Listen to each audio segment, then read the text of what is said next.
Florida Congressman Michael Waltz is a member of the House Armed Services Committee and a former Green Beret commander, joins us now. Congressman, Politico out with some important reporting saying the U.S. government communications described the protests as disparate, unorganized, and largely leaderless. That makes it unlikely the demonstrations will lead to a larger or more organized movement. So what Politico is saying is that the United States believes that this was a flash in the pan, that Xi Jinping is going to survive this. These protesters are going to get squashed down and life goes on per usual. Is that your assessment of the situation?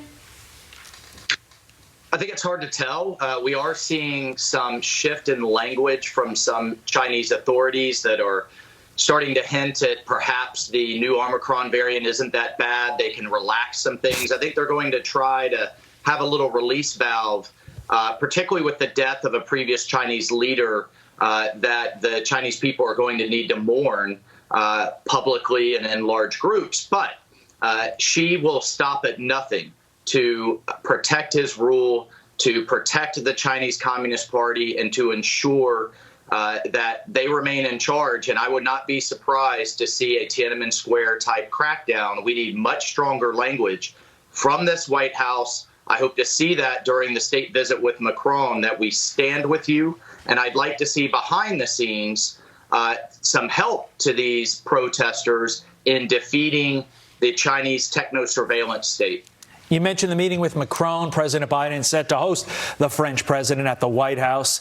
China, Ukraine, Iran, all expected to be discussed. Are there any deliverables, as the folks in Washington refer to them as, that you're looking out for that you think the White House needs to deliver?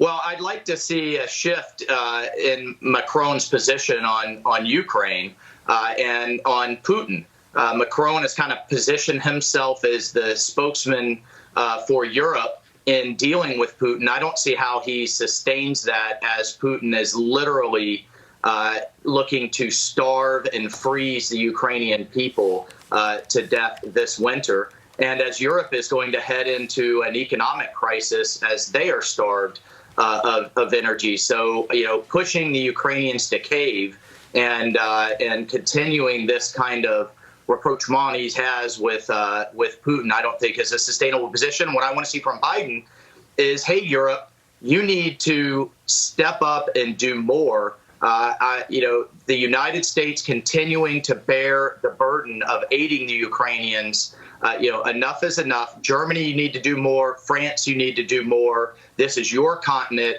And in terms of military aid, we need to see more from you. Well, there is a shortage, Congressman, of service members in this country. And now there's this allegation that the Naval Academy is denying midshipmen their diplomas for not getting the COVID vaccine. Is that true? That's our understanding. We're seeking to get to the bottom of it with the Naval Academy. But look, this military mandate has got to stop. The vaccine does not stop the spread. The Pentagon is standing on an order is an order. Well, you know what? Sometimes you need to reevaluate your orders. We are in a recruiting crisis that it is going to take us years to get out of. And the Pentagon is on the verge of discharging nearly 20,000, particularly in the reserves and the National Guard, at a time where we're seeing a massive military buildup from China. Enough is enough. And to the cadets, the families, the military members out there, Republicans have told the Pentagon and this administration, they can come to a common sense solution on this, or we're going to legislate it. They can do it the easy way, or we're going to do it the hard way. But the cavalry is coming for those who have been kicked out unfairly. They devote their lives, and this is how the government treats them. Got to leave it there. Congressman, thank you. With that, Fox and Friends now.